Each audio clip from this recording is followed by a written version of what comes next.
Ini rekan-rekan, sebenarnya kalau kita lihat dari kemasan, memang ini yang meragukan ya. Bang Kasub. Karena begini, capnya seperti ini juga, dan tidak.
Ini rekan-rekan, sebenarnya kalau kita lihat dari kemasan, memang ini yang meragukan ya. Bang Karena Kasub. begini, capnya seperti ini juga, dan tidak ada.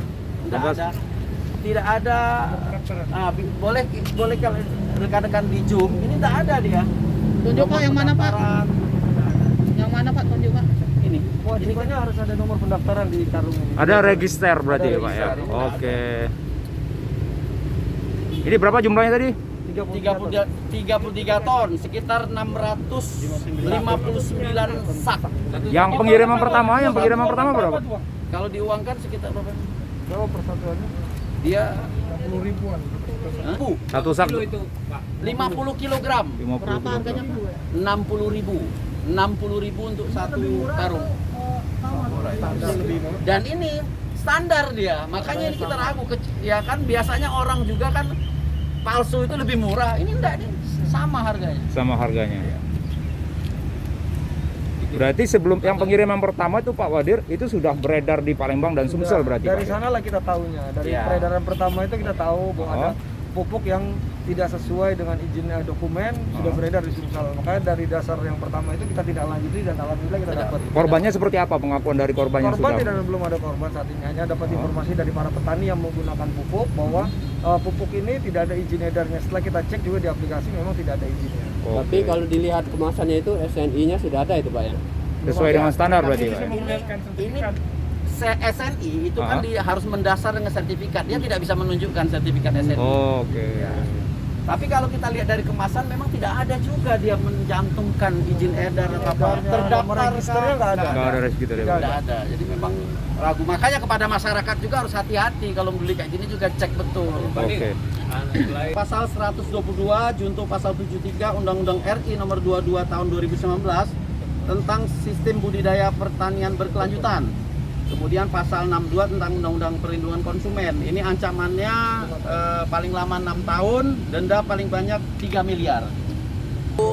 Ya, rekan-rekan, kami jajaran Direktorat Kriminal Khusus Polda Sumsel dalam hal ini khusus Subdit Indaksi 1, Subdit 1 Indaksi. Kami telah menemukan mendapat informasi dari masyarakat bahwa beredar pupuk yang tanpa izin edar di wilayah Kabupaten Banyuasin. Sehingga mengetahui informasi ini cepatlah turun Subdit Indaksi untuk mendatangi tempat yang diduga mengedarkan atau adanya pupuk yang tanpa izin edar.